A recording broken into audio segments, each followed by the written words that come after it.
Assalamualaikum warahmatullahi wabarakatuh. Waalaikumsalam warahmatullahi wabarakatuh. Innal hamdalillah nahmaduhu wa nasta'inuhu wa nastaghfiruh wa na'udzu billahi min shururi anfusina wa sayyiati a'malina may yahdihillahu fala mudilla lahu wa may yudlil fala hadiya lahu. Asyhadu an la ilaha illallah wahdahu la syarika lahu wa asyhadu anna Muhammadan abduhu wa rasuluhu la nabiyya ba'da amma ba'd. Bapak Ibu jamaah salat maghrib rahimani wa rahimakumullah. Alhamdulillah, kita bersyukur kepada Allah Subhanahu wa taala pada malam hari ini tanggal 5 Sya'ban 1447 Hijriah, kita masih diberikan kesempatan oleh Allah Subhanahu wa taala untuk memperbaiki dan memperbanyak persiapan kita menghadap Allah Subhanahu wa taala. Dan alhamdulillah pada malam hari ini Allah Subhanahu wa taala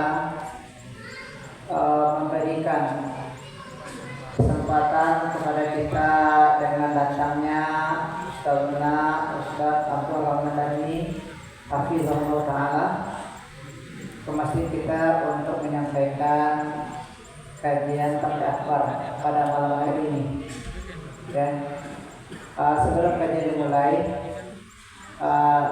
kami menghimbau kepada jamaah semuanya, terkhusus yang membawa putra putri ke masjid. Sekali lagi, himbauan ini kami khususkan, kami tunjukkan kepada Bapak Ibu yang berada dalam masjid. Sekiranya anak kita bawa tadi tolong diselamatkan, tolong didudukkan di samping kita. Kita tidak ingin Bapak dan Ibu sebagaimana kemarin Tabligh Akbar ya meribut ya, jadi jamaah tidak konsentrasi, maka Ustaz juga hilang konsentrasinya ya. Jadi kepada jamaah semuanya kami berharap, karena ini merupakan masjid tempat kajian rutin kita, seharusnya kebisingan dari anak-anak kita jaga ya.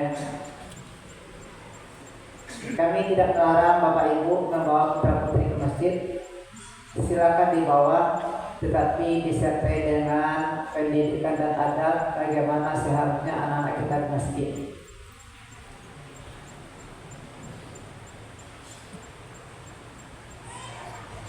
Besar harapan kami selama kajian nanti kita bisa mendapatkan nasihat-nasihat yang berharga dari guru kita tanpa adanya gangguan dan kebisingan dari anak-anak kita yang berada di masjid ataupun di teras masjid. Silakan sekiranya yang tadi dari rumah datang membimbing anaknya, sekarang anaknya tidak ada di sebelahnya, lihat di teras masjid ya. Jangan sampai ketika kajian ternyata mereka membuat majelis juga di luar ya. Tolong sekali lagi kita jaga nama baik kita, tempat masjid kajian rutin kita ya. Seharusnya ini harus didapatkan oleh jemaah lebih nyaman ya, lebih tenteram dan lebih hikmah orang mendapatkan kajian di sini ya. Ya, jadi mohon maaf saja Bapak Ibu kalau agak keras sedikit ya. Kalau agak menyinggung. Nah, karena bisa tak pernah disinggung setiap kajian merevisian awak. Jangan merasa bodoh. Ya, kita punya anak, kita enak-enak catat pelajaran, dengarkan kajian, anak kita meribut. Orang terganggu. Ya. Nah, Pak Doa nambah di belakang tolong tegur. Ya, Pak Doa nambah orang. Nah, tolong. Jadi nasihatnya untuk yang punya anak, ya, yang anaknya hobinya yang bermain, ya. Tolong sekali lagi Bapak Ibu yang di lantai 2, lantai 1 yang berada di teras masjid, kita jaga kenyamanan kita agar jamaah yang datang mendapatkan faedah yang sangat banyak dari kajian yang akan disampaikan oleh guru kita Ustaz Abdul Rahman Dani Hafizahullah Ta'ala. Mungkin itu saja. Permohonan maaf kepada Ustazna Ustaz Abdul Rahman Dani, qadarullah. Ustaz Muhammad Al-Hisam lagi safar, jadi salam saja kepada Ustaz. Ya, insyaallah sampai kehadiran beliau semoga tidak mengurangi kegiatan acara kita ini. Kepada Ustazna, waktu yang selanjutnya kita persilakan. Barakallahu fiik. Assalamualaikum warahmatullahi wabarakatuh. Waalaikumsalam warahmatullahi.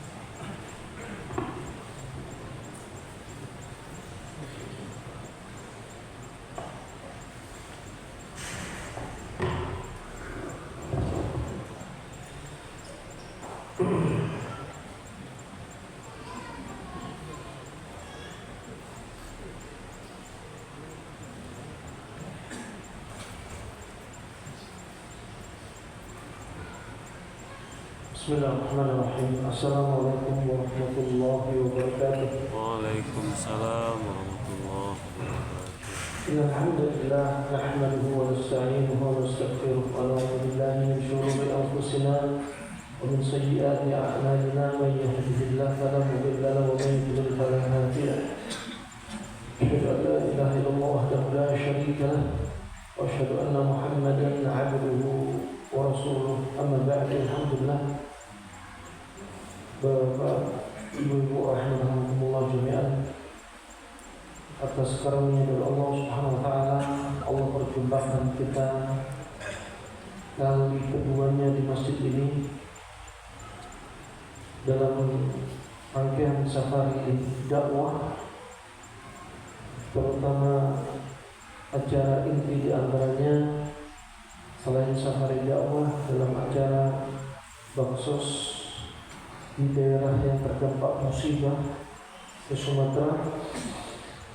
Dan pada malam hari ini kita ingin bertawassul bil haqq wa tawassul bis sabr untuk membahas materi dan juga termasuk materi sebagai kondisi hati sekaligus sebagai muhasabah bagi kita dalam satu tema akibat makan hati. Ya, akibat makan hati. Sengaja materi ini kami angkat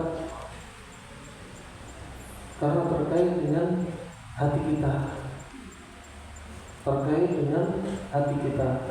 Ada di antara manusia yang mereka tidak bisa memanage hati mereka ketika terdampak konflik dari dalam dirinya atau di luar diri dia atau di luar diri dia. Ketika dia kena musibah, maka dia tidak punya manajemen bagaimana menata hatinya ketika menghadapi takdir buruk dari Allah Subhanahu wa taala. ketika menghadapi takdir buruk dari Allah Subhanahu wa Ta'ala. Ketika dia sakit, dia tak tahu bagaimana bersikap. Ketika dia difitnah oleh saudaranya, dia lebih memilih dendam.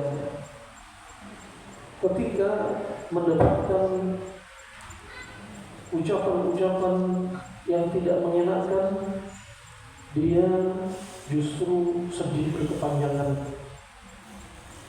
Akhirnya hati dia bakal menjadi sakit. Hati dia bakal menjadi sakit. Istilah makan hati,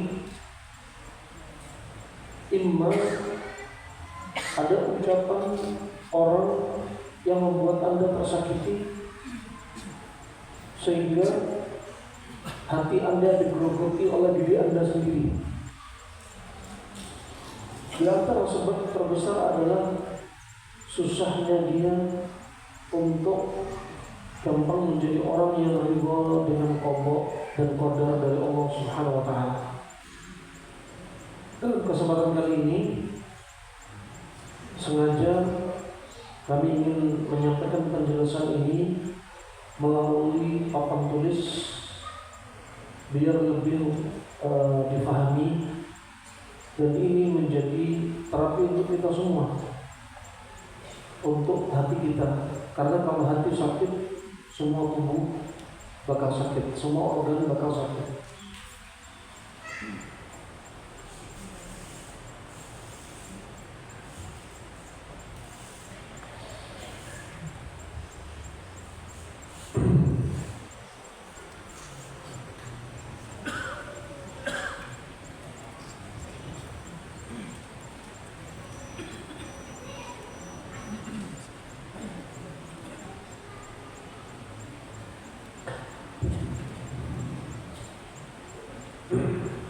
Pertama, rahimahullah, Anda perhatikan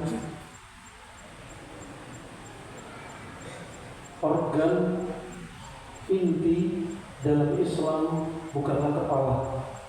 Organ inti dalam Islam disebutkan As-Suyuti dan Ibnu Qayyim adalah jantung. Yang diartikan bahasa kita hati. Makanya ada istilah sakit hati, ada istilah hati sakit. Ada yang tahu bedanya? Ya, ada yang tahu artinya? Kalau hati sakit lebih ke arah perasaan. Kalau sakit hati lebih ke arah perasaan, hati sakit lebih ke arah organ. Organ apa? Liver. Dan kita akan membahas yang arti ini. Ini arti apa? Maknawi. Maknawi. Kalau ini arti apa? Hissi. Sekarang kita akan membahas ternyata jantung atau hati ini bakal sering sakit. Sering sakitnya dominannya karena apa? Ini terkait dengan perasaan. Ya. Dan penyakit terbesar, Anda lihat diri kita, katakan manusia ini sakit bisa karena faktor dari luar. Seperti apa? Makanan, minuman, cuaca, lingkungan, dan seterusnya. Kalau dari dalam seperti apa? Seperti perasaan, seperti genetik, ya, dan seterusnya. Nah, kemudian dari sisi non medisnya, dari luar bisa sihir, bisa ain, bisa kesurupan, bisa juga serangan jin nasab. Berikutnya kalau dalam diri dia bisa qarin. Inna nafsa la'amaratum bisu'. Jiwa selalu membisikkan kepada keburukan. Sekarang kita lihat organ inti. Jantung ini adalah organ inti, ini jantung kita. Anda menjadi orang pendendam, lemah tawakal, sedih berkepanjangan, iri, hasad, dengki, gampang terjatuh dalam maksiat, susah mendatangi perintah Allah, lalai zikir, jarang baca Al-Quran, lama-lama apa? Hati Anda digerogoti, hati Anda bakal kemakan, bakal terkikis. Siapa? Anda sendiri. Kita perhatikan di sini penyakit itu dilihat dari sisi, bisa sisi diantaranya penyakit hati, bisa penyakit fisik. Penyakit hati bisa berupa syubhat, bisa berupa syahwat. Ini penyakit hati. Obatnya syubhat apa? Wa tawassaw bil haq. Obatnya syubhat wa tawassaw bil haq, surat Al-Asr. Al-haq itu apa? Al-haq yaitu Al-Quran dan As-Sunnah. Terus apa? Wa tawassaw bis sabr, dan saling menasihati dalam perkara kesabaran. Sabar ada 3. Sabar untuk selalu taat kepada Allah, sabar untuk tidak bermaksiat, sabar terhadap apa? Qadha dan qadar, takdir baik, takdir buruknya dari Allah Subhanahu wa taala. Ini sabar. Ini bakal masuk hati nanti. Dan penyakit, ada penyakit fisik. Ada, bisa kita bagi juga dari sisi penyakit apa? Medis dan non medis. Ya, medis dan medis. Ini perasaan juga masuk sini. Termasuk orang gampang marah. Maksudnya apa? Syahwat marah. Nah, sekarang kita lihat hati kita disebutkan oleh Ibnu Jauzi. Kita lihat ini hati atau jantung kita disebutkan oleh Ibnu Jauzi. Ini jantung yang dimasukkan hati, dimisalkan seperti apa? Seperti istana. Istana apa? Istana itu ada bentengnya, kemudian ada menaranya.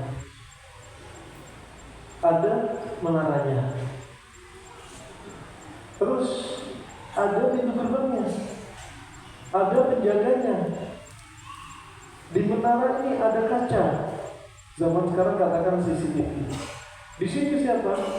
Iblis dan setan bakal mengincar jantung Anda, hati Anda.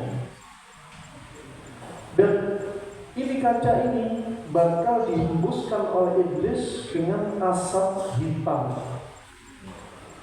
Tujuannya biar penjaga nggak bisa melihat kaca untuk memantau siapa di luar. Asap hitam ini apa? Syubhat dan syahwat dari iblis dan setan. Nah, syubhat dan syahwat. Ketika orang yang di dalam ini dia banyak istighfar, banyak isti'adzah, banyak zikir pagi sore, banyak baca Al-Quran, banyak sholat, kemudian dia selalu mengingat Allah. Ya, dia juga sering dinasihati kesalahan dia apa? Sering muhasabah.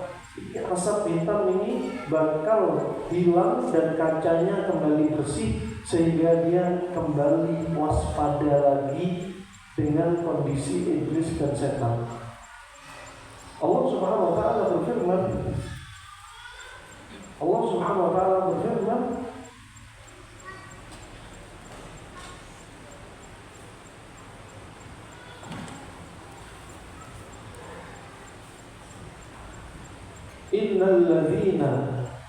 Innal ladzina taqaw innal ladzina taqaw idza massahum ta'ifum minasyaiton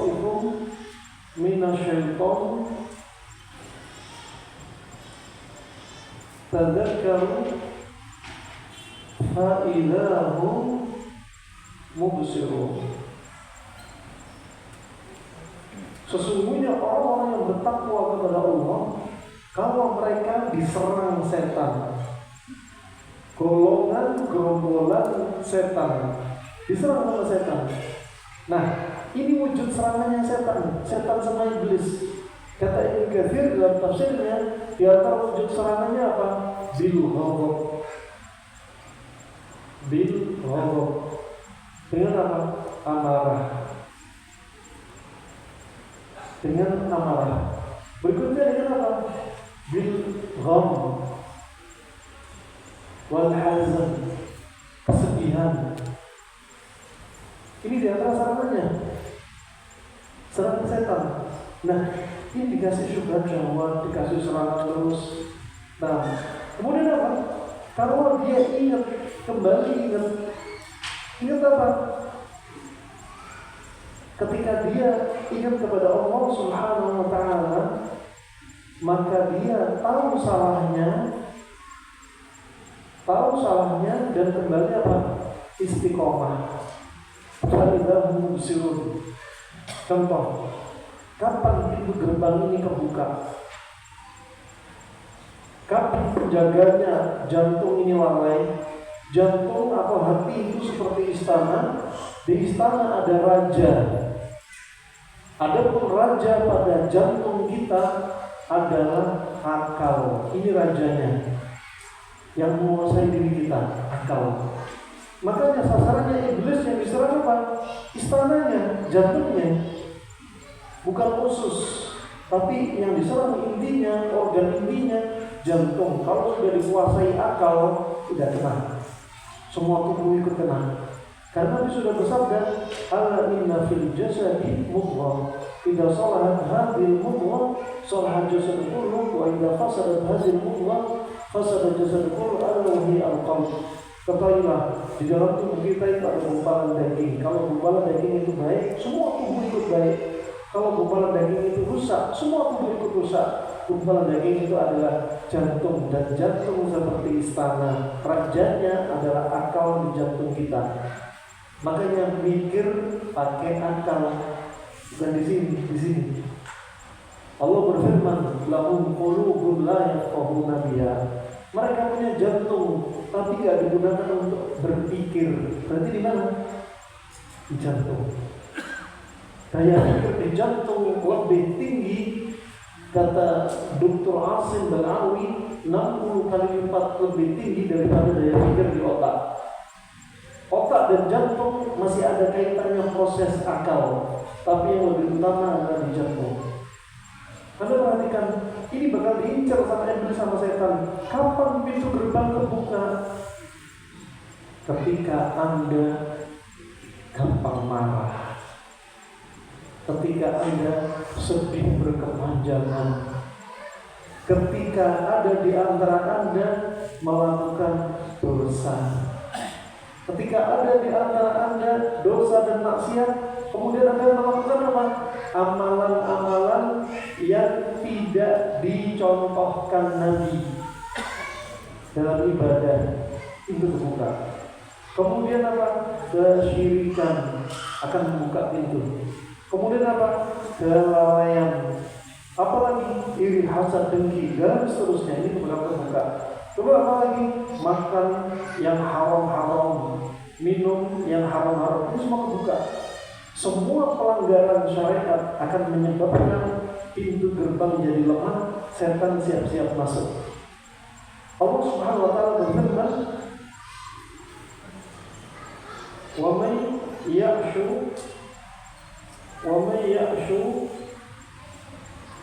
an dzikrir rahmani nuqayyid lahu syaitanan fahuwa lahu qarin. Anda bayangkan, Barang siapa berpaling an dzikrir rahman, ada mengartikan Al-Quran, berpaling dari Al-Quran.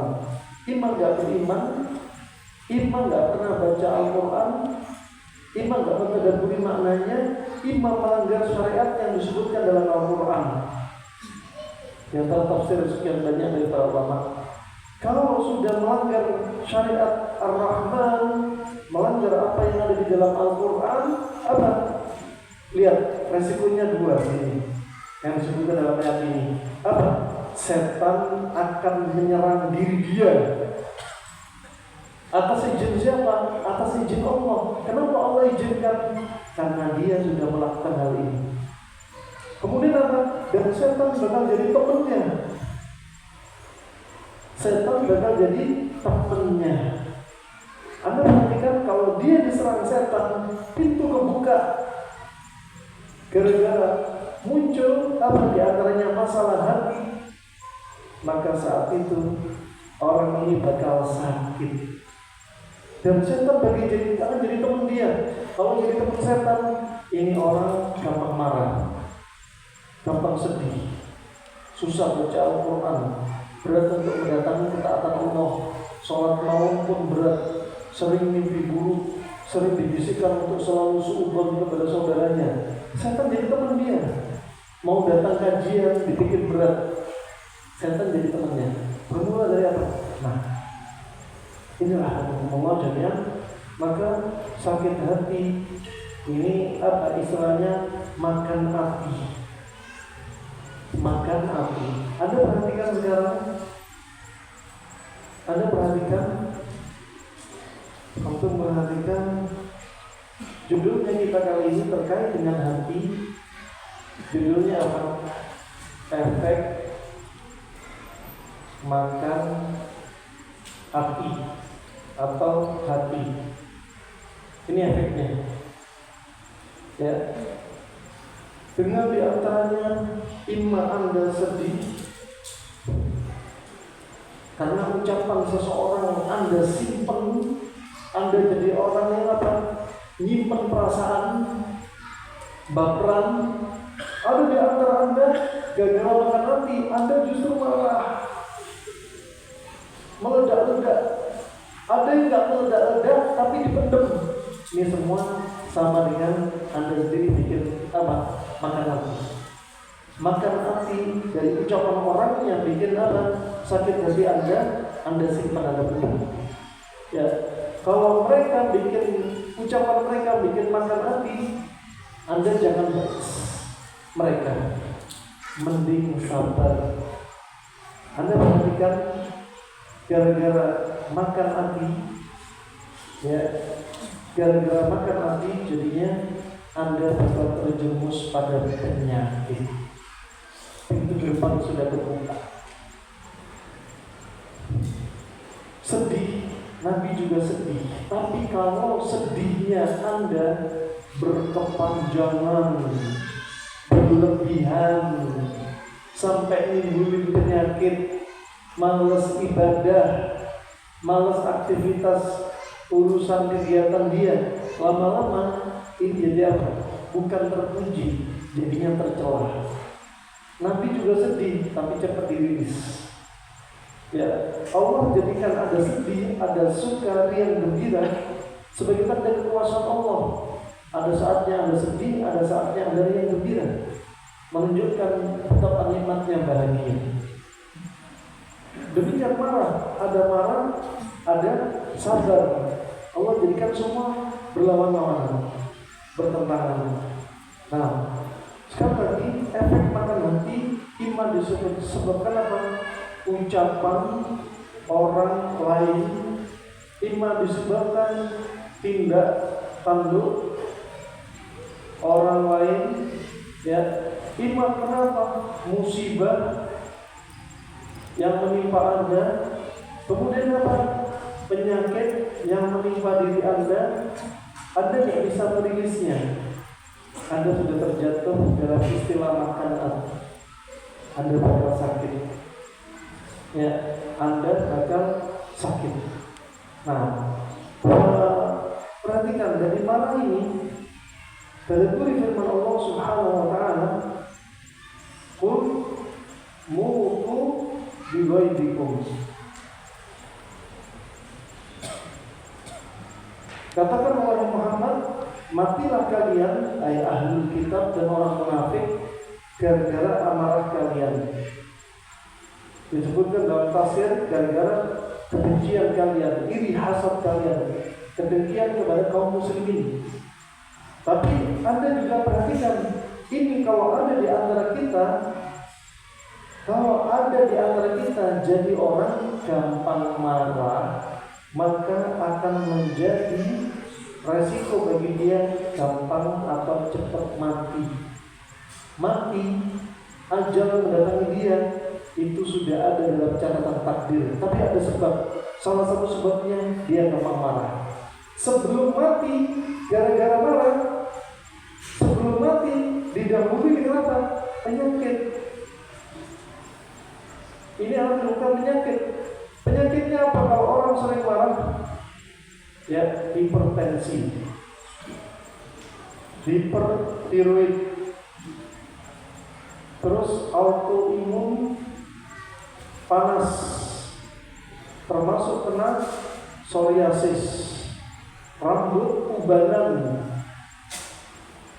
kulit kering, kemudian sakit mah, sampai buka lambung, kemudian apa? Bisa sampai pada kaum wanita kanker rahim, miom, bisa varises rahim, dan seterusnya. Laki-laki bisa kanker prostat dan seterusnya. Efek dari marah. Kalau ini nggak segera diobati, akan menimbulkan kematian. Hipertensi berlanjut pada stroke, hipertiroid jadi sampai kanker tiroid dan seterusnya. Gara-gara apa? Dia nggak bisa memanage hati dia. Ketahuilah, kalau Anda mendapati istri Anda sedih berkepanjangan, Anda mendapati di antara kaum wanita kena benjolan rahim. Ketahuilah, kesedihan ini juga dari syaitan. Allah Subhanahu wa taala berfirman, "Inna najwa minasyaitonil ladzina inna najwa minasyaiton."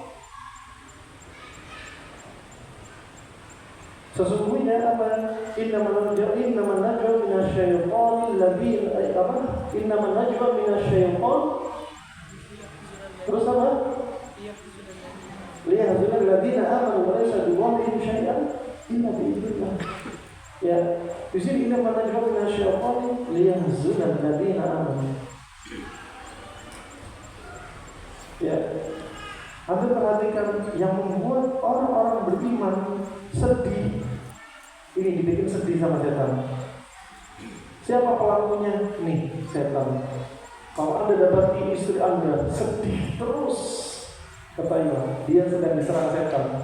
Ini serangannya. Tadi ini serangannya. Coba. Jadi rahmatullah jami'an. Jadi harus selalu apa? Ingat, tadzakkaru. Makanya ingat sama Allah terus. Sering ikut kajian, sering baca Al-Quran, pahami artinya. Nah, ini barakallahu fikum rahmatullah. Untuk orang marah ada solusinya sebenarnya. Solusi dari Allah Subhanahu wa taala apa? Solusi dari Allah di antaranya wal kadhimina al-ghaiza wal 'afina 'anil nas. Dan mereka yang menahan amarah dan memaafkan orang yang bersalah, manusia yang bersalah. Ini obatnya apa? Tahan amarah, tapi jangan dipendam. Tahan amarah, jangan marah, tapi lepas. Kalau tahan amarah tapi dipendam, akan timbul penyakit. Jadi apa? Lepas. Kemudian apa? Wal 'afina 'anil nas. Maafin manusia yang salah kepada Anda. Anda dapat nih, mungkin ada di antara sini jamaah bapak-bapak melihat ada istrinya dendam sama bapak-bapak. si istrinya akan muncul penyakit ini. Haidnya lebih dari 10 hari. Ada varises pada Nabi. Sering kasus kayak ini datang kepada kami ketika kami tanya, ibu ada dendam sama suaminya? Iya, Tat. Kenapa bu? Suami nikah lagi. Sering kasus. Ya, ini hanya contoh. Kadang ada wanita itu gampang marah, gampang dendam, susah menahan perasaan. Kemudian ada wanita yang dendam sama ibunya. Dia kena penyakit terus, tidak kunjung sembuh. Ujungnya dendam sama ibunya, alasannya apa? Ibunya dulu pilih kasih sama adiknya. Padahal ibunya sudah wafat. Nah, ini juga menunjukkan penyakit. Nah, ada yang dendam dengan bapaknya dan seterusnya. Artinya, ya ketika Anda nggak merilis perasaan Anda, saat itulah Anda makan hati Anda sendiri. Hati Anda digerogoti oleh diri Anda sendiri. Anda yang menjerumuskan diri pada konflik rumah tangga, konflik diri Anda sendiri, dan Anda yang menjerumuskan diri Anda pada penyakit. Jadi apa? Stopping. Tadi sudah diajari ribon, narkoba, dan qadar. Itu wujud dari apa? Obat penyakit hati.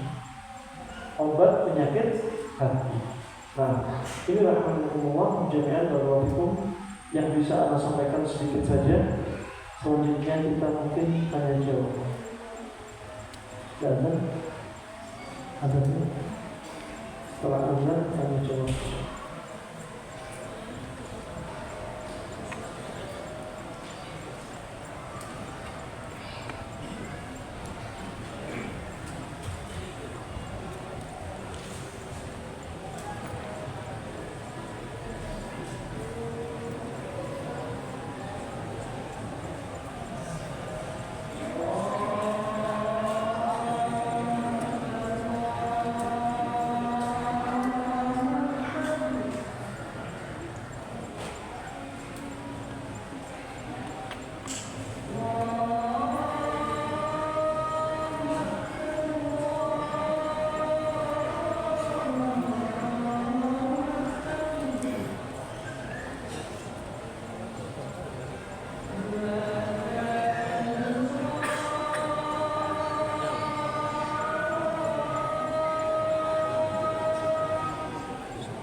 Baik, Silahkan. Ada pertanyaan silakan. Langsung atau melalui kertas disebutkan lagi.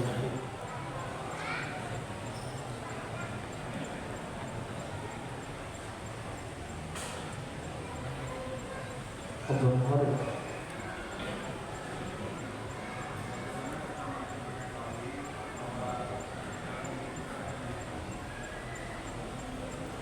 Gimana perhatian?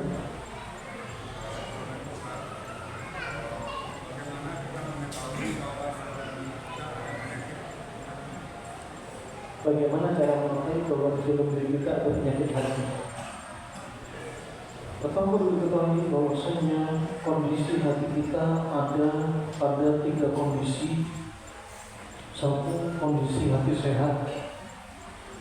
Kedua, ketika kondisi hati sakit. Ketiga, ketika kondisi hati mati. Nauzubillah. Hati yang sehat, hati yang selalu mawas diri dan dia dijauhkan dari kemaksiatan ketika dia mudah melangkahkan kakinya, organ tubuhnya untuk mendatangi semua ketaatan Allah, maka itu hati yang sehat. Ketika dia melakukan amalan ikhlas karena Allah, tidak ada karena urusan manusia, syirik ataupun riya, dia dalam keadaan sehat. Itu hati yang sehat. Hati yang sakit, hati yang dia condong kepada maksiat, selalu ingin dibisikkan kepada maksiat, kemudian dia datangin. Anda ketahui kalau ada di antara kita sering dibisikkan untuk menjelekkan saudaranya, kemudian terjerumus dalam ghibah dan maksiat yang lainnya, ini sudah hati yang sakit. Ketika dia melihat satu maksiat gak dia ingkari, dia sakit. Ketika dia tertular maksiat tersebut, hati dia sakit. Termasuk hati yang sakit bakal susah mendatangi perintah Allah. Sholat malam susah, baca Al-Quran berat, ya, melihat HP 1 jam tahan, baca Al-Quran 1 halaman mual, muntah, matanya ngeblur, kabur, pengen kentut, permisi, pengen keluar kecil, pengen keluar besar, ya, pengen ngemil, pengen lihat HP. Ini sudah tantangan, Anda sedang diserang setan. Idza qara'tal Qur'ana fasta'idz billah. Kalau Anda baca Al-Quran, hendaknya Anda isti'adzah. Anda berat untuk mendatangi perintah Allah, ya, sesungguhnya hati kita sedang bermasalah, ya, sakit, ya. Kalau ada orang termasuk hati sakit ketika apa? Dia terjerumus dalam syubhat-syubhat urusan agama, dalam aliran-aliran sesat dalam Islam, ya, perpecahan firqah-firqah, hati dia juga sakit. Hati dia juga sakit. Itu kalau terkait iman. Tapi kalau terkait sakit, sakitnya gara-gara perasaan seperti apa?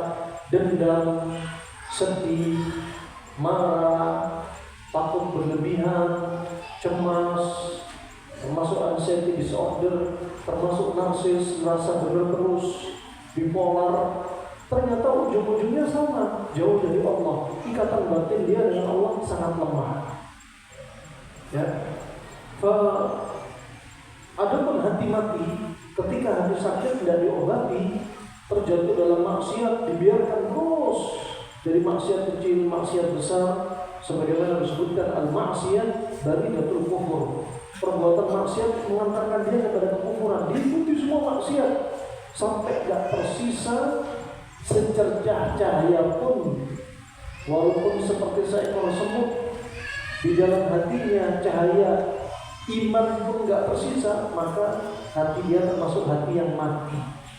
Kalau hati yang mati, ya, maka dia termasuk hati yang sudah keluar dari millah.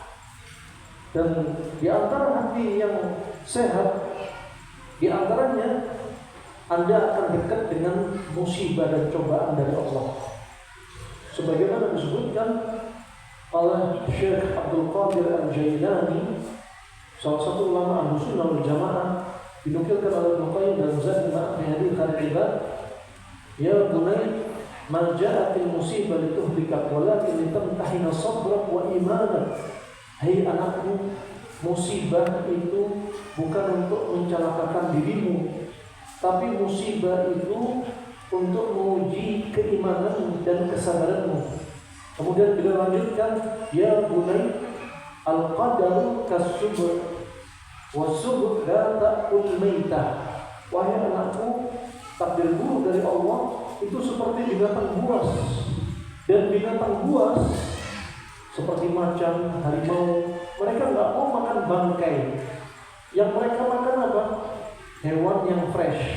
Demikian takdir buruk dari Allah, bukan hati yang mati yang diincar, tapi hati yang sehat. Nah, maka ketahuilah, ketika hati kita sakit, tadi disebutkan apa?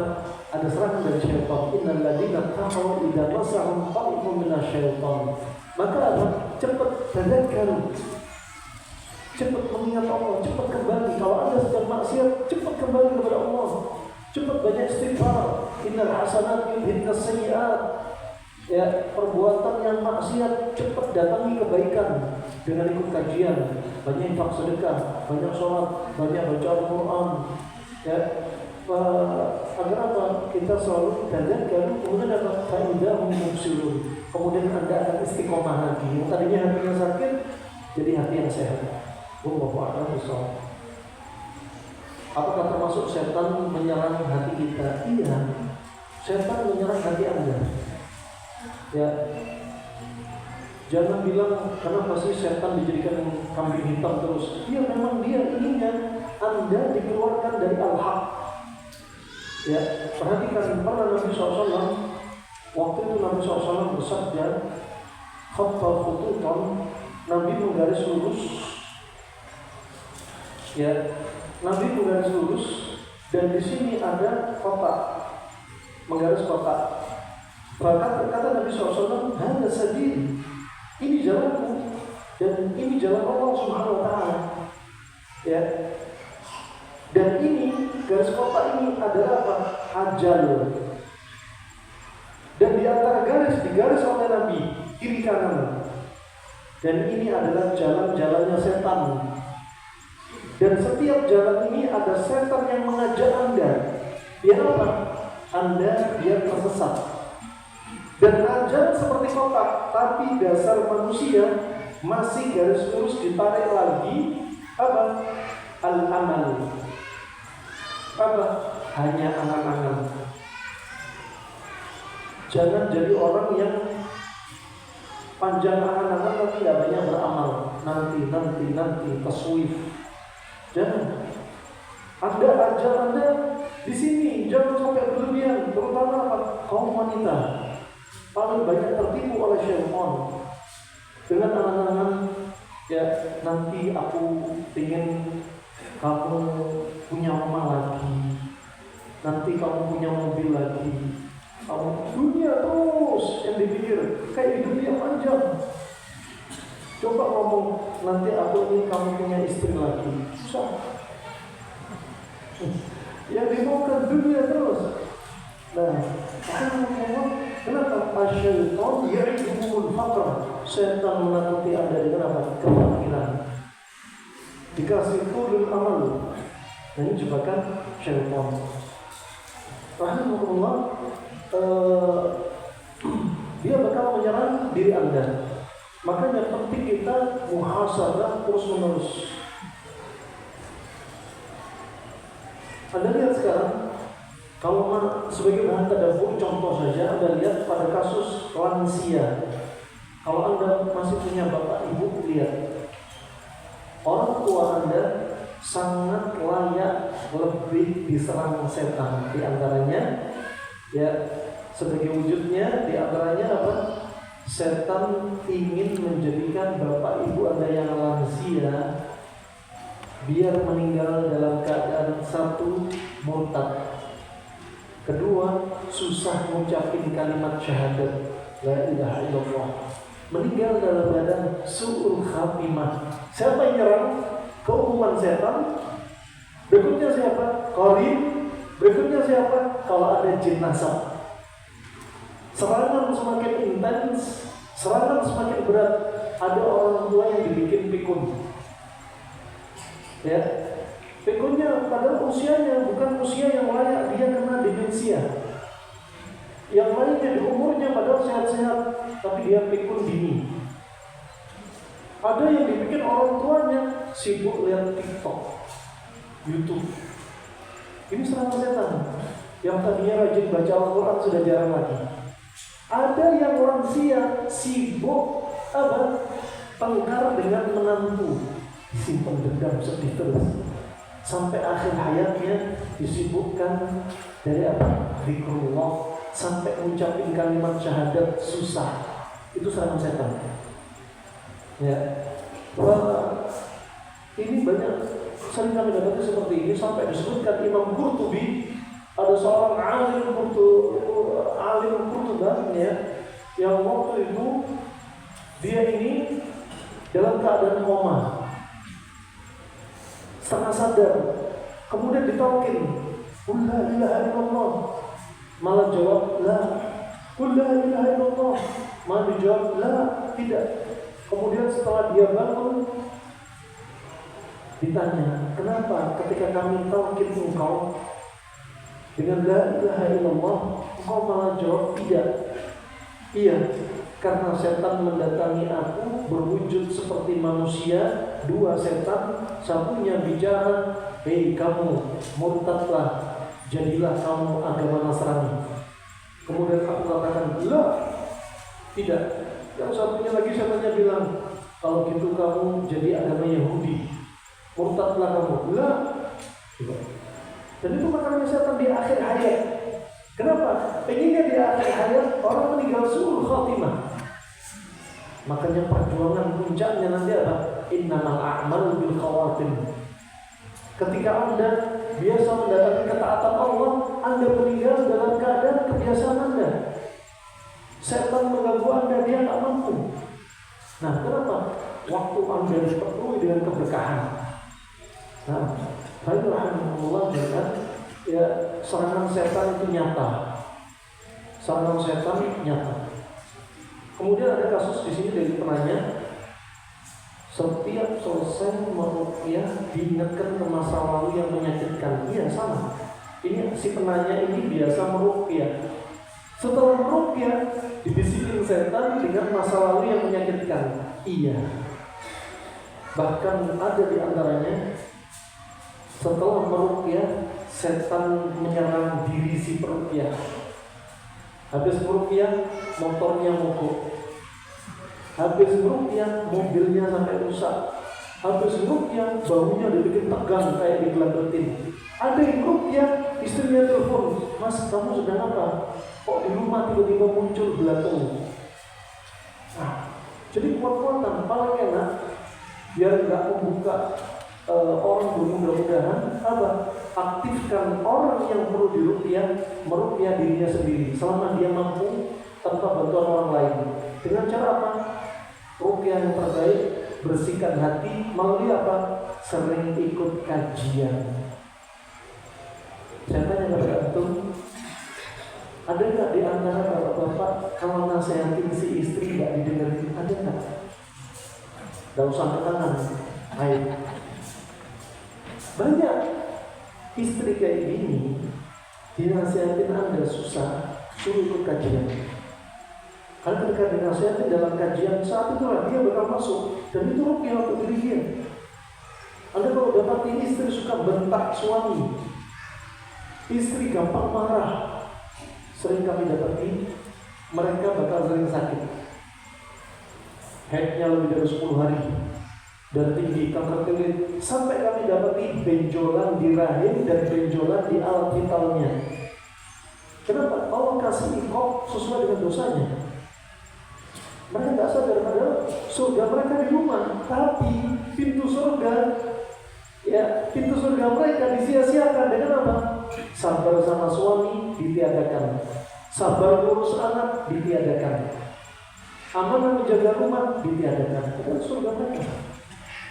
Sebagian juga kami dapati bapak-bapak, subhanallah, ringan tangan dan ringin lisan, sering melakukan kekerasan verbal dan kekerasan fisik kepada istrinya, sampai istrinya kena kanker gara-gara tindak tanduk suaminya. Usut punya usut, sering kami dapati suaminya ketika kami tanya dan istrinya ketika kami tanya, apakah si bapak ini jarang baca Al-Quran? Iya, kan hampir nggak pernah. Gimana sholat malamnya? Sholat subuh aja sering telat. Kemudian kami tanya lagi, ada nggak riwayat bapaknya suami ini dulu nyimpen keris, dulu punya ilmu kebal? Ternyata si suaminya ini ngaku sendiri, dia sendiri yang belajar ilmu kebal. Ketika ada di antara bapak-bapak pernah punya riwayat kayak gini, cepat bertobat, bersihkan. Ya, semua ini kenapa? Datangi semua syariat. Ya, Allah berfirman, wa annahu kana rijalun minal insi ya'uduna birijalin minal jin fazaduhum rahaqa. Dulu ada orang laki-laki dari kalangan manusia minta tolong kepada jin. Maka apa? Jin hanya membuat mereka tambah lelah. Akhirnya yang minta tolong sama jin diserang dengan apa? Amarah, sedih, penyakit. Bahkan mereka yang punya ilmu seperti ini meninggalnya susah. Ketika kami tanya, ada kasus sekian banyak, usianya 95 tahun, sakit kanker paru, kanker prostat, penyakit di mana-mana. Bapak dulu punya ilmu kebal, Pak. Iya, Pak. Saya juga punya susuk di wajah. Ditaruh di dagu, biar saya kalau ngomong saya punya wibawa. Ditaruh di wajah, biar orang sering terpukau dengan wajah saya. Ujung-ujungnya di usia tua penyakit bermunculan. Ketika kami tanya, Bapak bisa nggak baca Al-Quran meruqyah diri sendiri pakai surat Al-Baqarah? Saya nggak bisa baca Al-Quran, langsung nangis dia. Nah, ternyata apa? Emosi ini tambah. Selain korin sudah ada keinginan untuk dibisikkan kejelekan termasuk marah, tidak ada. Ditambahi jenazah, ini diserang terus.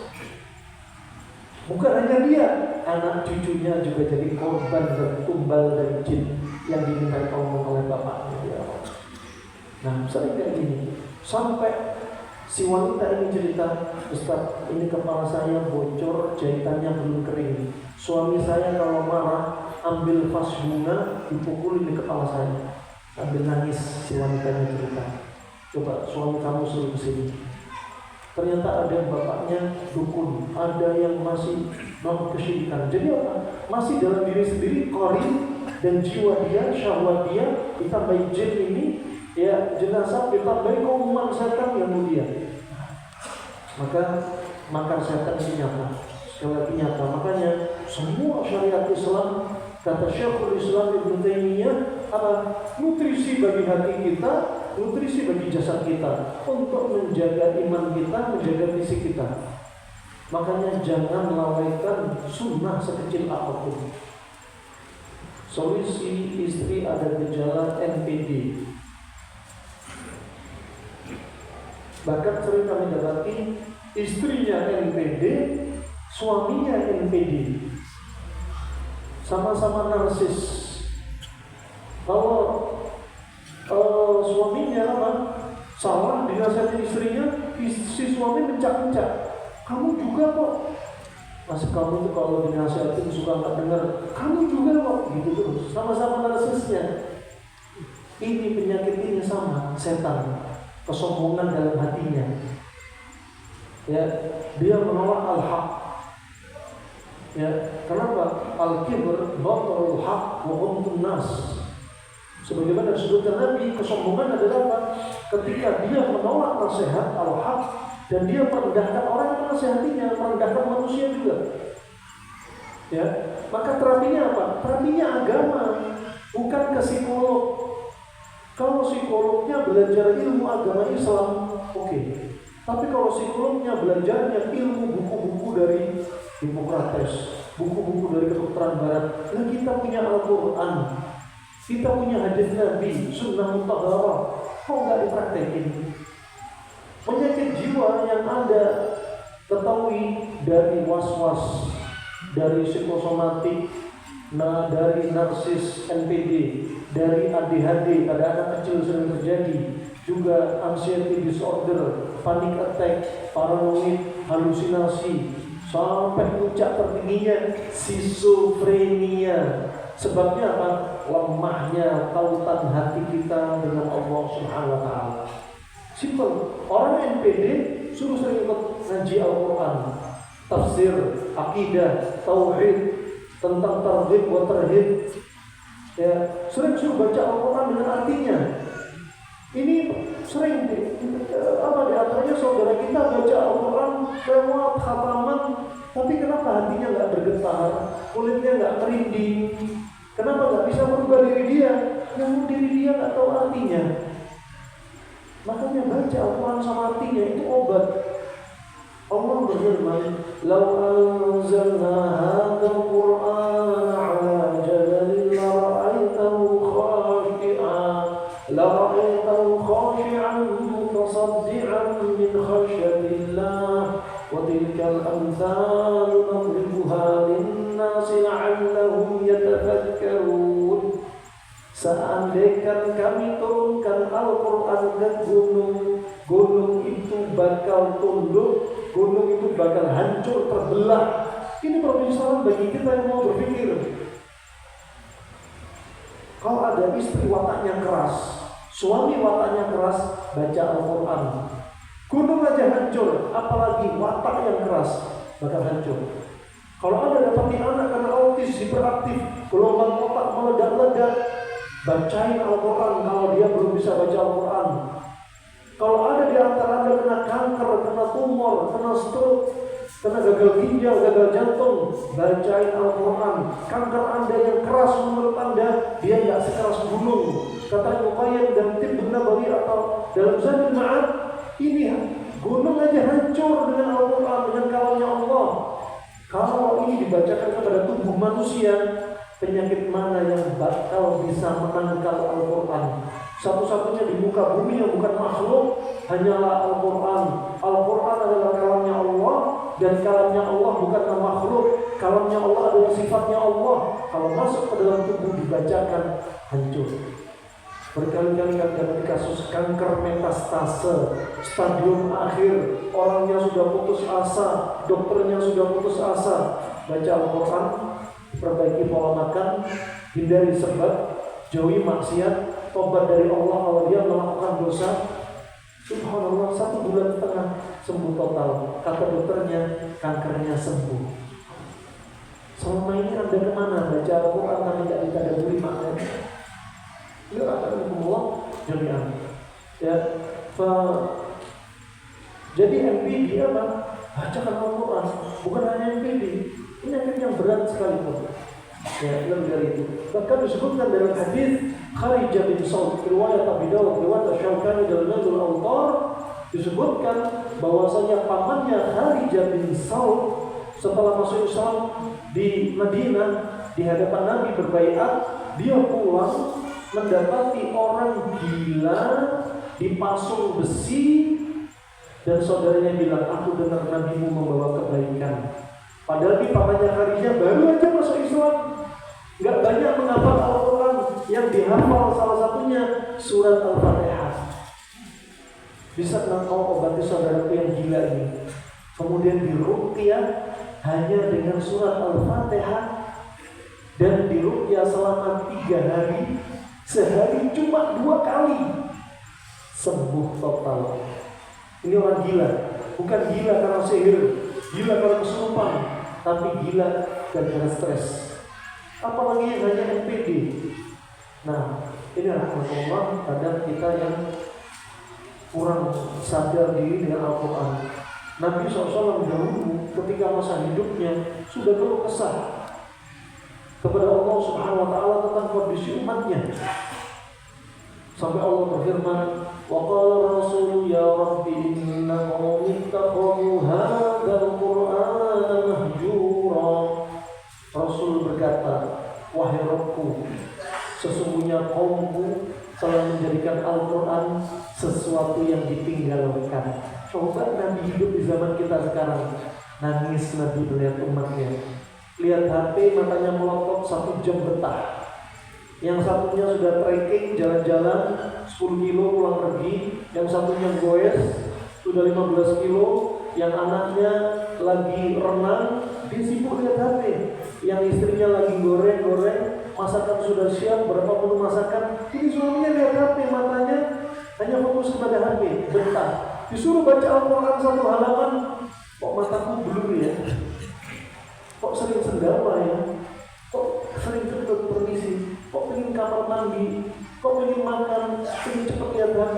Ketahuilah, Anda yang ada masalah. Tiba-tiba gampang marah. Ya kita yang jarang baca Al-Quran. Ini masih banyak yang kertas. Dari kertas sebenarnya kita utamakannya hadir. Karena malaikat nggak ada di YouTube, malaikat adanya di masjid, di majelis ilmu. Bagaimana meyakinkan bahwa ilmu hitam dan susuk yang saya pasang dahulu sekarang sudah tidak ada lagi? Pertama, Anda bertobat kepada Allah Subhanahu wa Ta'ala. Bertobat dengan sebenar-benarnya taubat. Kalau Anda punya susuk di wajah biar kelihatan cantik misalnya, padahal hidung nggak panjang, tapi orang melihat Anda karena masuk susuk kayak hidungnya mancung, kelihatan doang, padahal tetap pesek. Ya, ada yang giginya pembem, kelihatan virus setelah masuk susuk, ya kan tipuan setan, menipu, dipikir khayalan. Nah, gak ada yang berubah, hanya apa? Bantuan setan. Dan Anda harus taubatan nasuha. Kalau seandainya susuk itu bisa diambil, ambil. Ruqyah, hilangkan, hancurin. Nah, kalau Anda bisa mengeluarkan susuknya. Kadang ada orang sudah pasang susuk, ingin tobat dari susuk, mengeluarkan susuk. Ya, itu kalau di ronsen dokter pada lihat, ahli radiologi lihat, ini ada susuknya ini, kelihatan. Dan subhanallah, mereka pergi ke orang pintar. Aslinya orang pintar ini juga dukun. Kadang mereka pakai telur, telurnya digerakkan di lokasi susuknya. Ketika telurnya dipecah, susuknya sudah ada di dalam telur. Ini sama juga mengulangi kesyirikannya. Minta bantuan jin. Ya, jeruk minum jeruk. Ya, Pak, ini tidak boleh. Anda harus taubat nasuha. Ya, Anda datangi semua kebaikan, kuatkan tauhid Anda.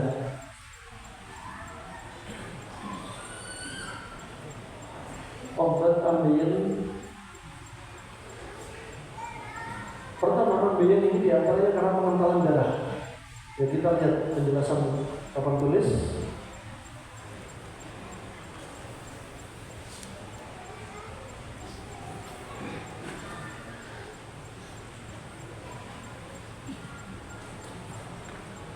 Ambeien.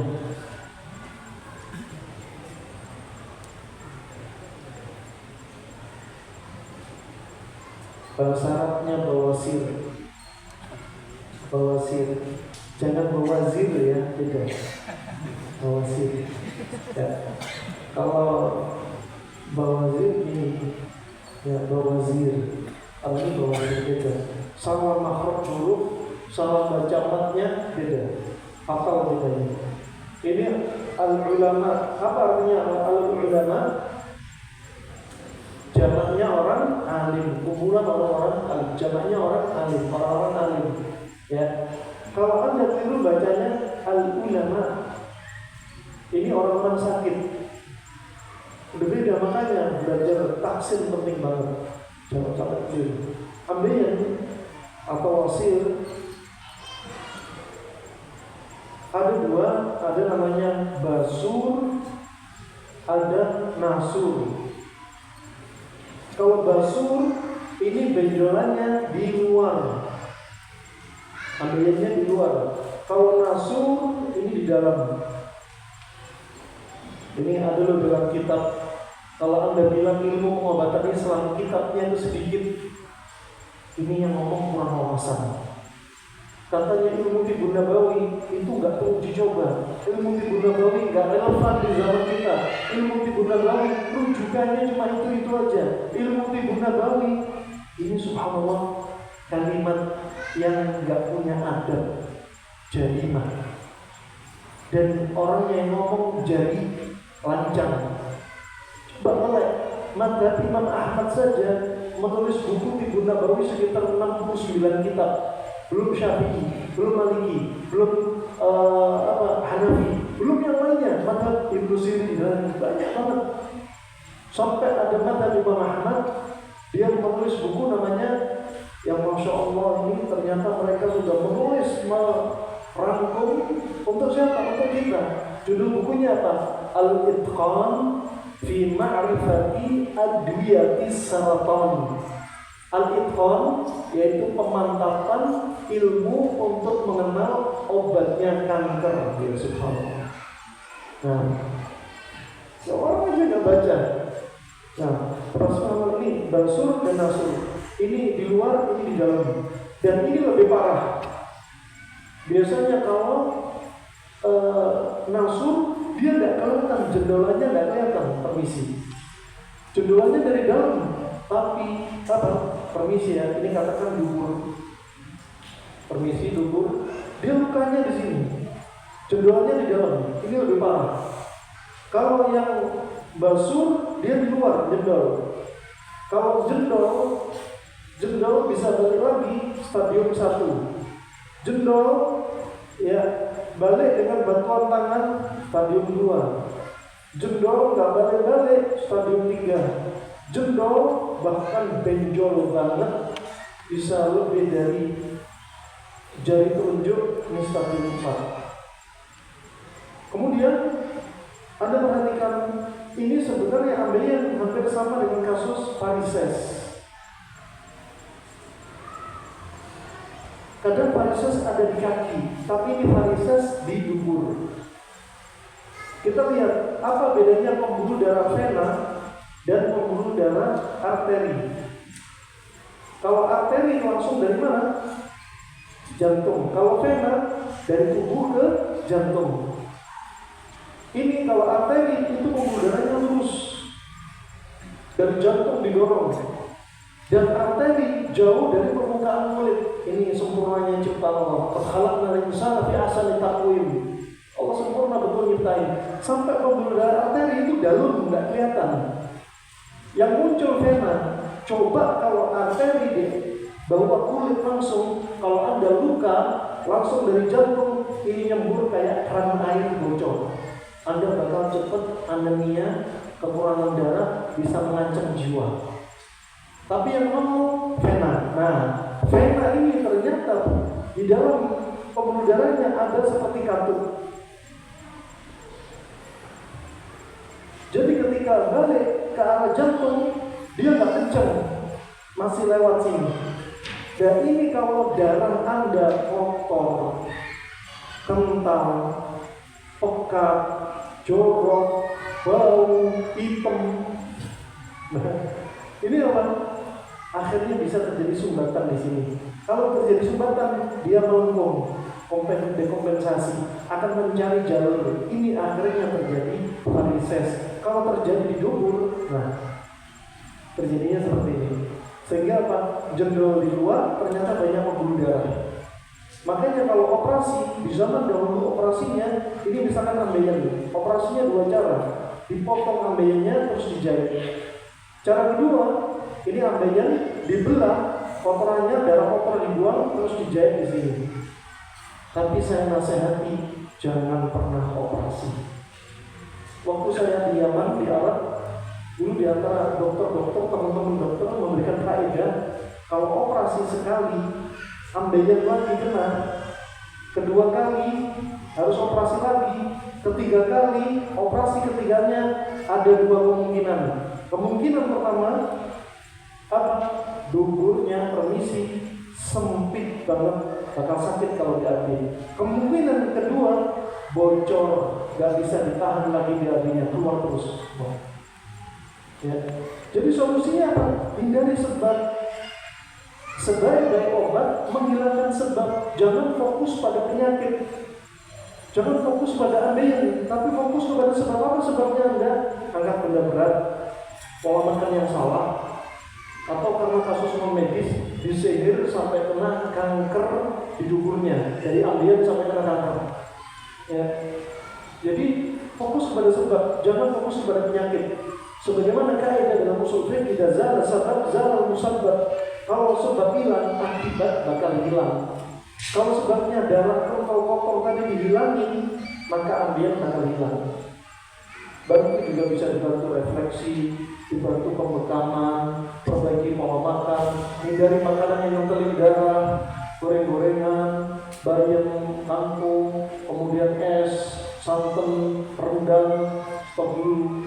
Nah, kasih makanan yang mencari darah, protein hewaninya ikan, sayurnya cerah-cerah, sayur putih, timun, wortel, tomat, ya, protein hewaninya ikan, putih telur. Nah, itu apa? Untuk terapi Anda. Ya, ini jadi mata kuliah jadi jalan. Ya.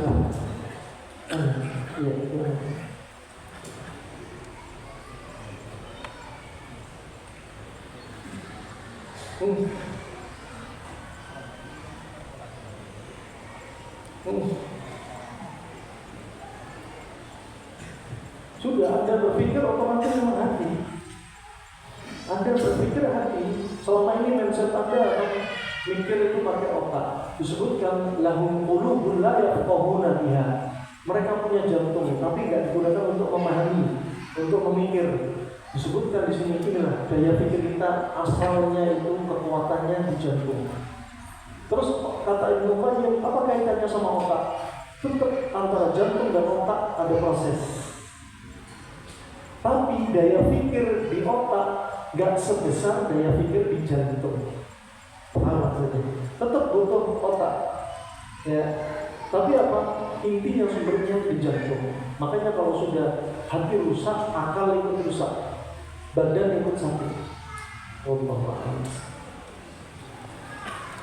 Maksud ambeien udah 2 orang tanya ambeien. Imam Syafi'i meninggal gara-gara kena ambeien. Kenapa? Duduk, jarang olahraga. Kenapa? Beliau banyak menulis, banyak berdakwah.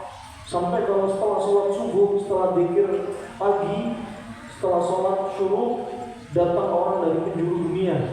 Yang dokter kumpul, dokter semua tanya tentang fatwa kedokteran. Yang ahli waris kumpul, ahli waris semua tanya tentang ilmu waris. Ya, yang tanya masalah fikih tanya semua. Sampai beliau ketika mengajar, karpet atau tempat beliau duduk dipenuhi dengan darah dan meninggal dalam keadaan kurang darah. Karena terkena ambeien. Rahmatullah. Anu sakit anxiety, termasuk penyakit hati. Iya, penyakit hati. Ya, jadi obatnya Anda apa? Banyakin baca Al-Quran, jauhi semua maksiat, tutup pintu dendam dan sedih. Ya, sering hadiri kajian-kajian. Zikir pagi sore juga dijaga. Termasuk Anda baca doa, Allahumma inni a'udzubika minal ghammi wal hazani wal ajzi wal kasali wal bukhli wal jabni wa ghadani wa ghalabat rijal. Ya. Nah, Anda sering baca doa ini. Kemudian Anda juga sering baca doa la ilaha illa anta subhanaka inni kuntu minadh dhalimin. Doa-doa kesedihan juga disebutkan Muqayyim, ya, doanya Nabi Yunus juga. Ya, kemudian Anda juga baca doa di antaranya Allahumma rahmataka arju wa la takilni ila nafsi tarfata 'ainin wa salli bi sya'ni kulli shay'in. Disambungkan Syai'bani dalam riwayat Abu Daud. Ya Allah, aku membutuhkan rahmat-Mu ya Allah. Jangan biarkan diriku sekejap mata pun ya Allah. Perbaikilah semua urusanku ya Allah. Tidak ada sembahan yang benar disembah kecuali Engkau ya Allah. Banyak doa. Ya, tutup pintu maksiat. Ya, tutup semua pintu maksiat. Ketika yang lain, saat apa hukumnya belajar bisa Anda belajar psikolog Islam saja. Kalau memang Anda belajar psikolog mereka, silahkan. Karena ini bukan ilmu agama, ilmu dunia. Tak mengapa. Ya, tapi Anda harus jadikan rujukan utama Anda tentang apa? Tentang agama Islam. Sebelum belajar psikolog dalam, Anda belajar agama dulu. Belajar Al-Quran, belajar hadis. Sehingga ketika ada pemikiran-pemikiran kufar, Anda punya barometer untuk meluruskan, oh ini tidak benar. Akhirnya nanti ada terapi mengosongkan pikiran, terapi ini dan itu, nggak boleh benar. Kalau pikiran kosong ya setan masuk. Apa obat empedu lemah? Ya dikuatin. Ya, empedu lemah seperti misalkan dia terlalu dingin, dia misalkan apa? Terlalu nyimpan sedih berkepanjangan. Kebanyakan minum air, kebanyakan konsumsinya cuma ikan, kemudian sering-seringnya sayurnya cerah, kemudian dia kebanyakan tidur, jarang olahraga. Maka apa? Tinggal dibalik. Yang tadinya jarang olahraga, kemudian olahraga. Kemudian makan jangan terlalu banyak, pilih makanan panas menguatkan empedu. Seperti apa? Kurma. Seperti apa? Jahe merah. Seperti jahe merah. Jadi bertanya apa obat saraf pinggang terjepit? Pinggang terjepit, Anda bisa lihat jepitannya dulu, ke kanan, ke kiri, karena jepitan berulang ya, kanan, kiri, depan, belakang, atau sudah jepitan total. Kalau kejepit, dibebaskan jepitannya. Anda bisa pergi ke terapis biomekanik. Terapis biomekanik. Kalau si penanya perempuan, insya Allah di sini ada ibu-ibu, ada terapis mengikut safari dakwah bersama kami. Ya, nanti mungkin bisa konsultasi. Ada yang terapi yang tuanya kejepit juga di sini. Ada teman kita juga datang dari Palembang, ikut dalam rangkaian safari dakwah bersama kami. Nanti yang punya masalah saraf terjepit diajari, dicari dulu jepitannya ke arah mana, nanti dilatih gerakannya untuk meluruskan tulangnya. Ya, nanti habis sholat isya Pak Ben mungkin bisa bantu ya, Pak Ben. Beliau punya rumah sehat Ambia di Palembang. Ya, dalam safari dakwah semoga bermanfaat. Ya, bagi Anda yang punya saraf terjepit bisa konsul beliau, istrinya juga hadir. Nanti si ibu ini biar didiagnosa terlebih dahulu ya arah jepitannya. Sering ngantuk antara senja ke maghrib, sebab itu kenapa? Iya, karena capek, atau karena stres, atau karena gangguan jin. Ya, beberapa kali kejang-kejang karena efek masam.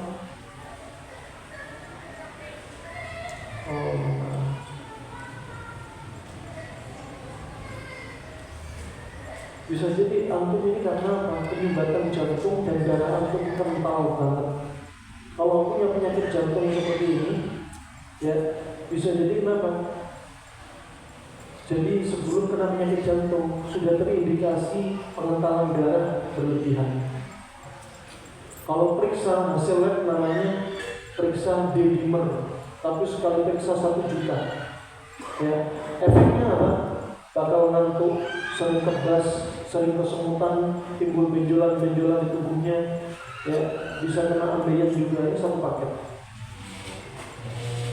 Berarti kalau lihat penanya seperti ini, berarti ngantuknya karena medis, kasus medis.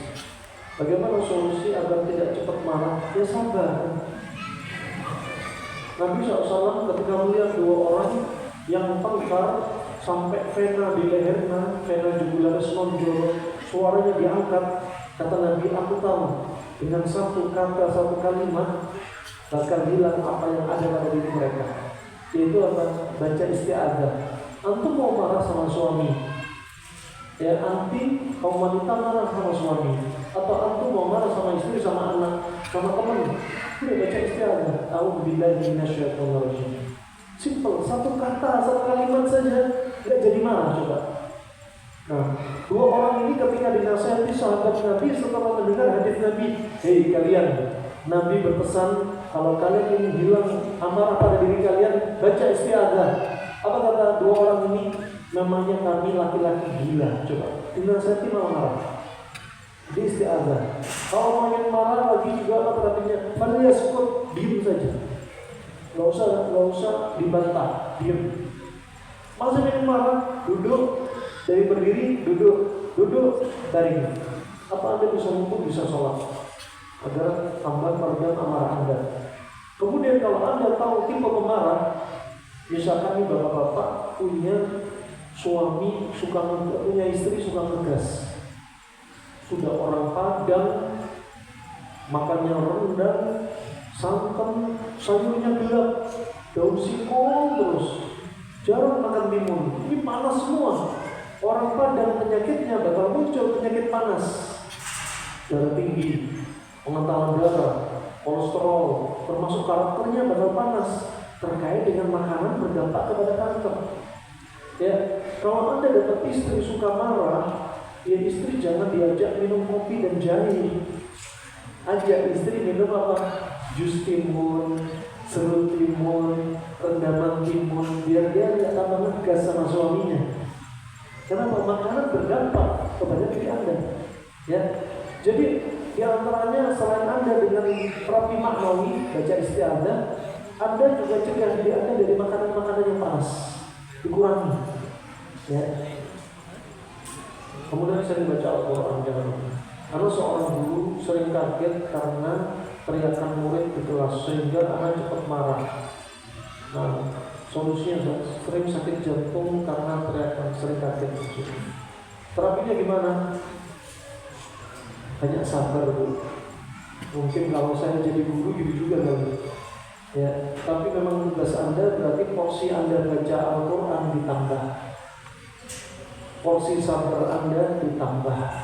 Ya, Anda harus ada saatnya apa? Jalan-jalan, melihat hijau-hijauan, melihat air mengalir, melihat sungai, melihat buah-buahan, melihat orang dicintai nama Allah. Itu kata Ibnu Qayyim. Ya, kalau Anda punya stres kayak gini, Anda harus siapkan obatnya juga. Anda harus apa? Refreshing. Nah, makanya standarnya sebenarnya 10 anak itu satu guru. Ini satu kelas 30 murid dihandle satu guru. Stres deh. Nah, kalau bisa satu anak, 5 anak satu guru itu lebih perfect lagi.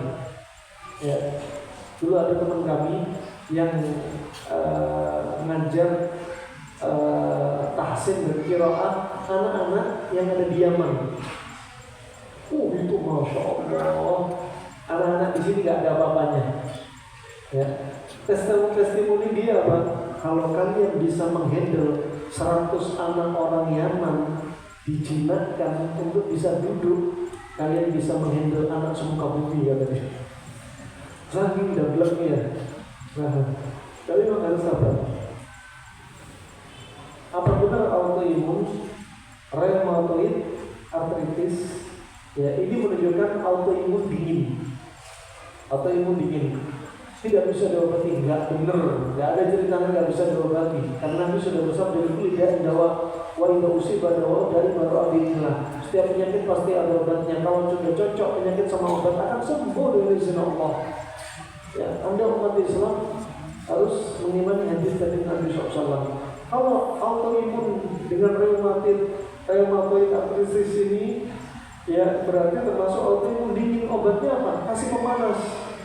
Minum jahe merah, minum propolis, minum madu, ya, kemudian bisa herbal pakai cabai Jawa, yang anak-anak semua. Kemudian stop ikan, stop dulu, jangan banyak minum es, ya, dan seterusnya. Anak sudah minum obat selama 3 tahun, iya, karena belum cocok diagnosa dan penyakit. Gimana Ustaz? Lanjut atau cukup? Aman, ada masalah. Yang penting antum deh, jamaahnya ya. Saya tidak memarah, tapi tensi tinggi. Dia nggak memarah, tapi tensi tinggi. Saya tidak marah, tapi mendem. Sama tensinya tinggi. Ini kemungkinan pertama. Saya tidak marah, ya suaranya dia juga lembut, dipegang tangannya dingin, tapi tensi tinggi.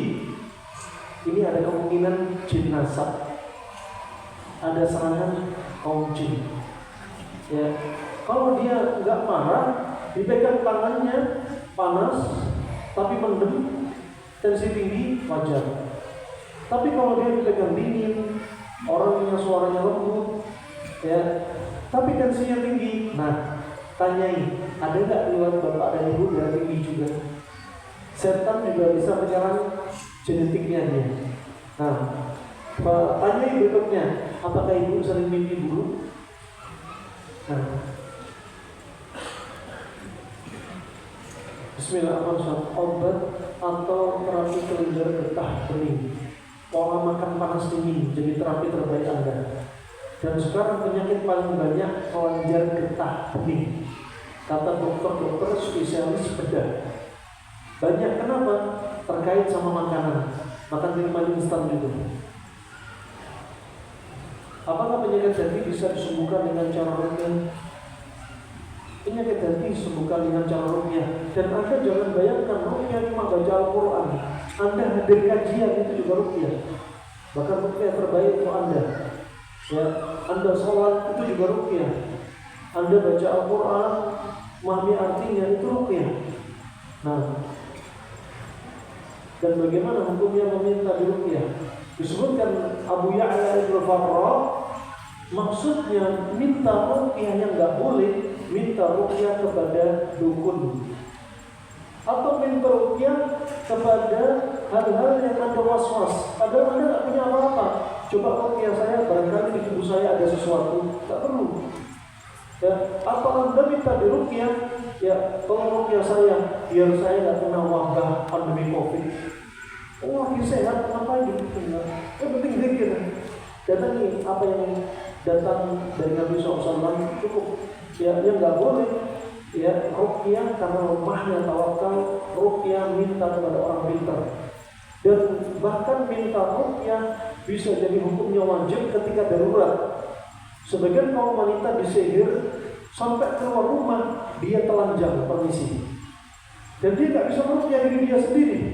Dia butuh bantuan orang lain pada nggak paham. Sehingga terpaksa dia minta rukyah. Kenapa? Bisa jadi hukumnya wajib. Ya, dan dia nggak luput dari keutamaan. Tetap dia bakal dapat keutamaan kalau dia nggak, kalau masih rukyahnya syar'i tak mengapa. Nah, inilah Allah. Jadi bahir hadis yang memang dihukumi minta rukyah itu makruh. Ada yang secara mutlak minta semua rukyah, ada yang merinci seperti Abu Ya'la al-Farra merinci. Kalau minta rukyahnya karena rukyah yang dia nggak punya apa-apa, nggak punya masalah, ini makruh. Kalau minta rukyah kepada dukun, ini jadi haram. Ketika kepala seseorang sering terbentur atau karena kecelakaan yang menyebabkan luka parah di kepala sehingga menyebabkan hilang kesadaran atau epilepsi, padahal hati jantungnya tidak apa. Dan kasus ini bagaimana? Ini kasusnya lain. Ya, karena ada kasus semacam trauma di kepala.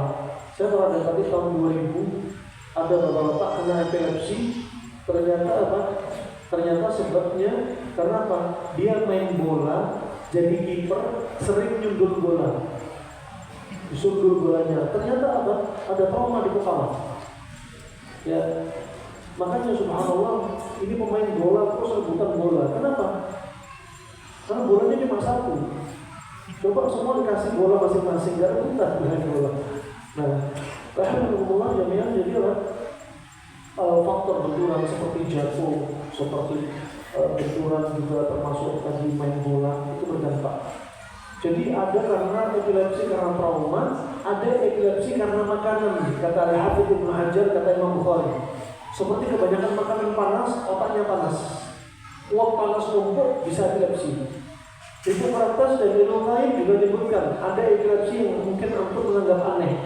Ada laki-laki gak pernah dilayani istrinya, air maninya jarang dikeluarin permisi, sehingga air mani yang sifatnya panas naik ke kepala panasnya, dia biasa epilepsi.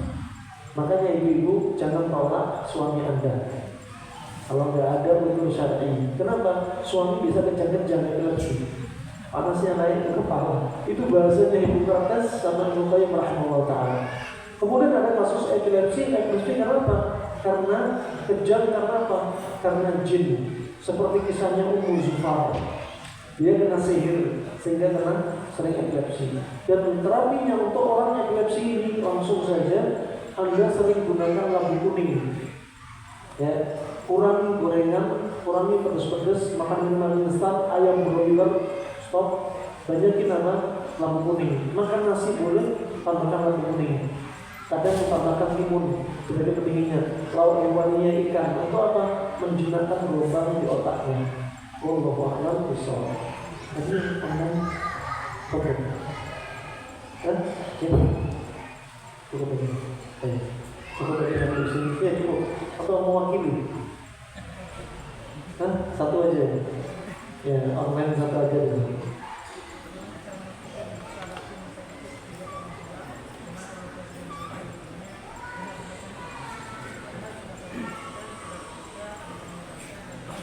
Masya Allah. Ini fakta. Kadang kalau kami dapat konsultasi, ini kasus laki, kasus wanita rata-rata masalah hati. Ketika digali perasaannya, baru tanya sedikit, disentil sedikit, dia nangis. Ternyata apa? Sering apa? Luka hati. Makanya bapak-bapak kalau ngomong sama istri pelan-pelan. Bapak-bapak biasa ceplos-ceplos sama teman, tapi kalau sama istri jangan. Anda nyeplos satu kata kasar saja, retak itu hatinya. Kenapa? Karena mereka kalau keluar itu seperti gelas-gelas kaca. Ya, Nabi SAW juga demikian, sangat lembut dengan istri-istrinya. Ya, ampun sudah istri cuma satu, minta nikah lagi disakiti terus. Ini alamatnya. Nah, bakal apa? Syariat poligami tercoreng. Ya, makanya apa? Anda lihat, si istri wanita harus jaga perasaannya. Ngomong pilih-pilih kata. Ya, lihat ini kasus ini, si wanita ini punya pengalaman sakit hati sama orang tuanya. Pernah kami dapati sakit hati sama neneknya. Neneknya selalu berkata-kata kasar. Ingat. Kalau anak laki mungkin gampang merilis, tapi kalau perempuan, subhanallah, nyimpennya sampai ini bapak, ibu, neneknya juga meninggal, disimpan terus. Gak ridho walaupun mereka ini sudah di kuburan. Ini betul bikin sakit. Kalau sekarang pertanyaannya bagaimana cara kami tahu bahwasanya kami sudah bisa merilis? Caranya ketika Anda gak sakit. Kalau Anda muncul penyakit terus-menerus, tidak kunjung sembuh, penyakitnya berulang-ulang, berarti Anda belum rilis, belum merelakan, belum ridho dengan Allah dan qadar. Kalau Anda bilang, sudah tak, saya sudah ridho. Kalau Anda ridho, tidak akan muncul penyakit itu. Al-ibrah bil haqiqah, walaysa bi kathratil musammayat. Walaysa bi kathratil kalam wal alqab. Ibrah yang bisa diambil hakikatnya. Hakikatnya Anda tidak sakit, berarti rilis. Kalau hakikatnya Anda bilang ridho, lisannya bilang ridho, hatinya ternyata belum. Dan gara-gara hatinya belum, timbul penyakit masih banyak. Di rahimnya, di tiroidnya, di kulitnya sampai kena kekeringan pada kulitnya. Nah, ini buktinya Anda belum ridho. Kalau Anda tanya bagaimana caranya ridho, banyak sering belajar ilmu akidah tauhid, iman qada dan qadar, baca Al-Quran dan tafsirnya, ikut kajian Al-Quran, kita akan menenangkan hati Anda. Nabi SAW bersabda, "Nu'minu bil qadari khairi wa syarri hulul umuri." Kami beriman kepada Allah, takdir baiknya dan buruknya, manis dan pahitnya takdir. Kalau Anda lihat itu pahit, ya sudah, relakan, Anda harus beriman. Ya, juga lihat musibah yang Anda rasakan. Anda kalau melihat musibah pada diri Anda, pikirkan, kata Ibnu Qayyim dalam Zadul Ma'ad, masih banyak orang yang musibahnya lebih besar daripada Anda. Anda punya perasaan pada orang tua, pada nenek, hanya perasaan. Tapi lihat bagaimana musibah yang lebih besar daripada Anda, saudara-saudari kita di Palestina. Musibah Anda tidak ada apa-apanya. Kalau Anda lihat musibahnya yang lebih besar daripada Anda, sehingga Anda tetap qanaah. Tapi kalau Anda lihat dunia, jangan lihat di atas, lihat di bawah. biar anda jadi orang yang qanaah. Nah, wallahu a'lam bishawab. Itu saja yang bisa kami sampaikan. Semoga Allah beri kita orang-orang yang selalu hatinya sehat, dijauhkan dari semua penyakit medisnya, non medisnya kita dan keluarga kita, dan semoga Allah istiqomahkan kita di atas al-haq Allah dan Allah wafatkan kita dalam keadaan husnul khatimah. Amin ya rabbal alamin. Wabillahi hidayah. Subhanallahumma wa bihamdika asyhadu an la ilaha illa anta astaghfiruka wa atubu ilaik. Wassalamualaikum warahmatullahi wabarakatuh. Waalaikumsalam warahmatullahi wabarakatuh.